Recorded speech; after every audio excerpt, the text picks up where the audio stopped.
The Fall Guy writer defends the controversial Johnny Depp joke during his 2-year legal battle with Amber Heard, saying, "Her character is not a decent human being." Writer Drew Pearce of The Fall Guy has responded to the backlash around the action comedy movie's joke involving Johnny Depp and Amber Heard. The movie, which was released earlier this month, has drawn criticism for a joke that alluded to the purported changes between the ex-couple that were brought up in the 2022 civil defamation lawsuit. Pearce has countered that the dialogue highlights Hannah Waddingham's character, Gail, in the narrative despite the backlash against the joke, saying that Gail is supposed to say these things since she is portrayed as anything but a good human being. In The Fall Guy, Drew Pearce argues in favor of the controversial joke. The Fall Guy writer Drew Pearce refuted the criticism of the offensive joke in a recent interview with The Hollywood Reporter, citing the context of the joke's speaker in the film. He asserted that Gail Mayer, a character purposefully constructed to be morally repugnant, delivers the joke, and her jokes are a reflection of her wicked personality. He continued, saying, "No decent human being would ever make a joke about that subject, and Gail's character is clearly not a decent human being. She is our antagonist, and this is just one of her terrible statements. However, Gail is ultimately responsible for her behavior and viewpoint,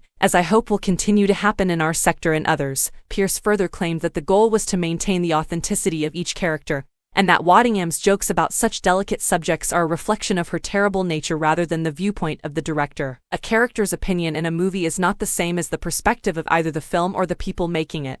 But sometimes shitty people say shitty things. He did concede, though, that it is the filmmaker's duty to consider the potential effects such material may have on the viewer. Pearce acknowledged that characters may say hurtful things, but he also made the case that directors ought to be aware of and considerate of how their audience responds to such material.